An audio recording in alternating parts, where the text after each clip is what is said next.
Mbola amizay vaovao ny tranga mpiaramonina izay hatrany dia mpangalatra moto scooter roa lahy no sarin'ny polisy tetsy Akorondrano ny maraina teo. Tratra miaraka tamin'izy roa lahy reto ny moto scooter miisa 3 miaraka amin'ny kodiarana sy kasika moto. Mitatitra ny vaoantsika ry Jemima Radaniel eo amin'ny sariny Mamy Rasoanaivo.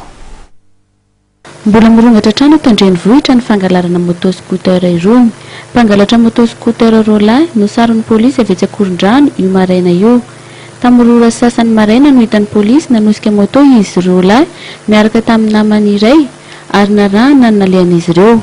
Ny maraina teo no nosamboriny izy roa lahy ary tratra niaraka tamin'izy ireo ny moto scooter miisa 3 sy kodiarana moto miaraka amin'ny kasika. Mirongatra loatra moa zany ny resaka anatra moto ety amintsika tsy fandriam-pahalemana dia tsy maintsy manao hetsika zany ny polisy pirenena izay tariny andro ministre moa zany sy mibaiko maître d'espèce ny commissaire central hoe manao hetsika ary hitanareo ny fisavahana resaka taratasy sy resaka ny kasika sy rehetrarehetra amin'ny resaka iririzy mpanao gazety malaza fa malaza zao ny iriry amin'ny tombontsika dia io anankitelo io zany nakilanjana tamin'ny alina dia anabe manko le izy dia le polisy koa moa zany tsy sahina tonga dia nirazana fa na raha maso hoe makaizany na kanesan'ny moto anatra teo zany dia tratra io moa zany dia anakiroa moa ny tratra fa ny anakiray sy 3 zalahy zany fa ny anakiray mbola tsy tratra fa ny fanadiadiana taonreto nga manoatra ran'le izy.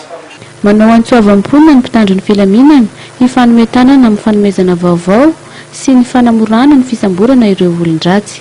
Dia manao antsoavo zany amin'ny mpiaramonina rehetrarehetra indrindra fa amin'ity faritra ty Akorondrano ity hifanometanana amin'ny polisy pirenena sy amin'ny président fokontany sy ny mpiara-miasa rehetrarehetra mba hamoramora ny fisamborana ny olon-dratsy satria araka le tenina teo aditsika rehetra ny miady amin'ny olon-dratsy fa tsy adiny polisy rehetra anatanteraka fotsiny zay. Marina fa ravain-dreto mpangalatra ireto ny moto vantany voazon'izy ireo.